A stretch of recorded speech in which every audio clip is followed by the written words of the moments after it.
The Maltese are a nation of savers. In the past 2 years, household bank deposits rose by 1.3 billion euros, or 17% of GDP. And bank deposits constitute just half of household total financial assets. Up to now, most savings were ending up in short-term assets that do not yield much return. I hope that with the setting up of a local private pension industry, there will be a shift into more long-term products, which can then be used to boost the funds available for local productive investment. I have made it clear where we stand on forced savings. Our families, particularly those on low income, cannot and should not be forced by the state to save into privately provided pensions. They are already paying their national insurance contributions and should be able to depend on the state to provide them with a decent pensions to get started.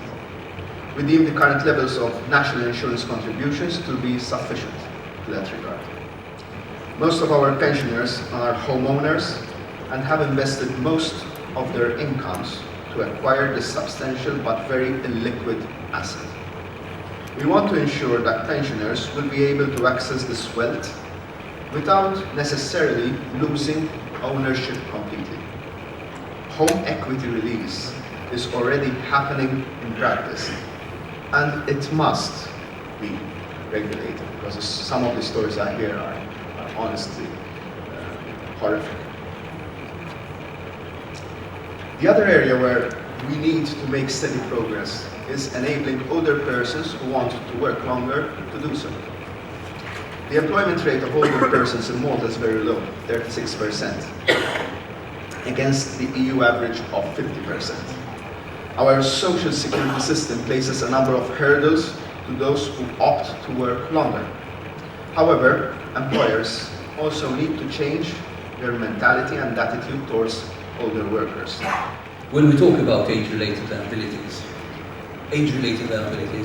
are a concern to everyone, but they are not just pensions. Age-related liabilities are health, expenditure on health, expenditure on long-term care, and any form of expenditure that is likely to have to be spent because people are living longer. So age-related liabilities are a concern for governments too. You are unable to form capital until the late 30s because we've all lived that part of our life, most of us at least. Continue working until 65 and you die at 85. Those are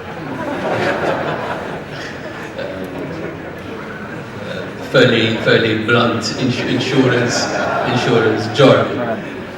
So you would have worked for 43 years, but you're going to have saved for 28, and what you have saved for 28 must see you through 20.